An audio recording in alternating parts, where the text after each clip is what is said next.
Muy buenas a todos, bienvenidos a un nuevo video de Learn You. El día de hoy veremos una introducción a los números reales. En matemáticas, los números reales se representan por la letra mayúscula R y son un conjunto numérico. ¿Qué significa que sean un conjunto numérico? Recordemos que un conjunto en matemáticas es una colección de elementos que comparten una o más características en común.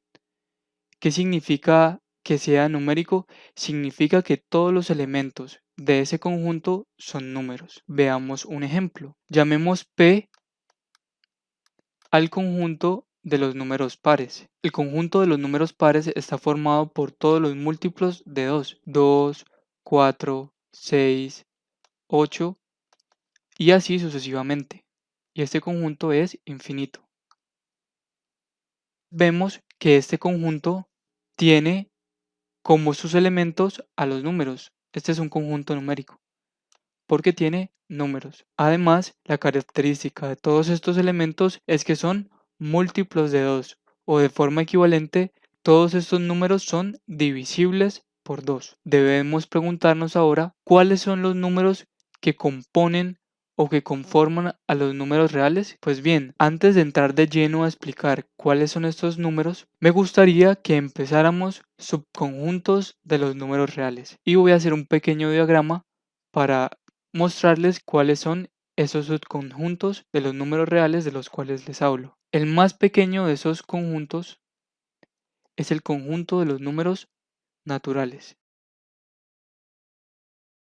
Luego tenemos el conjunto de los números enteros. Además de los enteros tenemos a los racionales. Y por acá tenemos el conjunto de los números irracionales.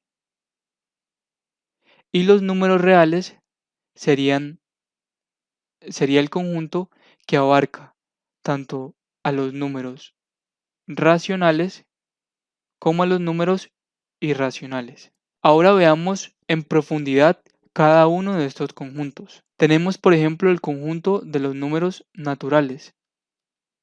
El conjunto de los números naturales está conformado por todos los números que no tienen parte decimal, es decir, son los números que utilizamos a diario, por ejemplo, para los días del año, contar con los dedos de nuestras manos. Algunos elementos del conjunto de los números naturales son el 1, el 2, el 3, el 4 y así sucesivamente.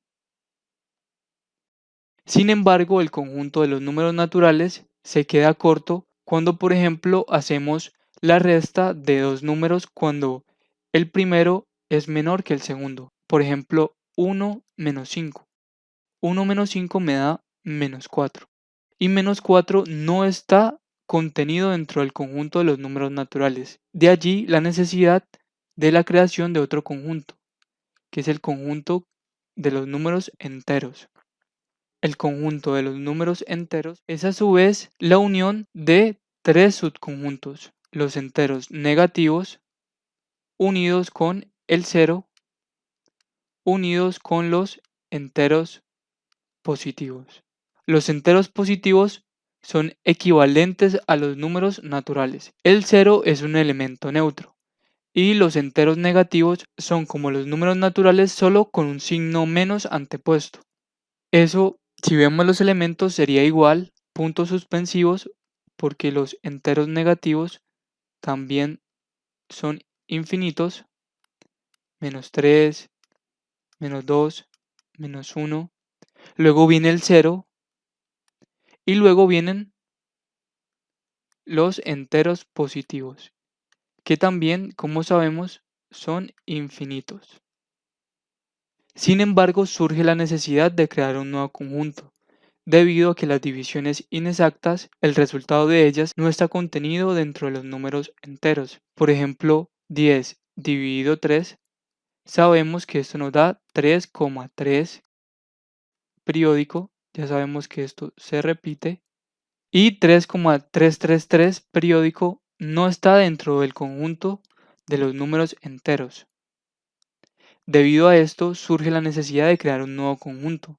Ese conjunto será el conjunto de los números racionales, que se definen como los P y Q. P y Q son números, que la definición nos dice que son números enteros, tal que P sobre Q con Q diferente de 0. ¿Y por qué Q debe ser diferente de 0?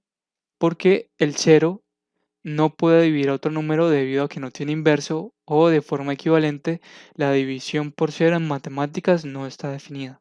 Ejemplos de números racionales encontramos al menos 3 sobre 2, al menos 3 medios, al 0.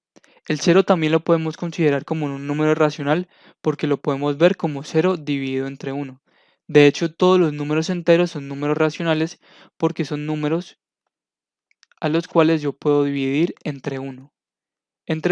Y me cumpliría en la definición de números racionales, debido a que el denominador sería 1 y el número Q lo vamos a llamar denominador y el número P lo vamos a llamar numerador.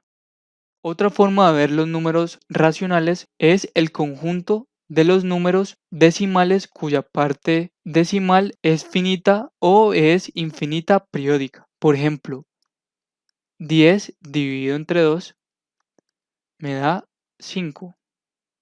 La parte S, por ejemplo, no tendría parte decimal. También tenemos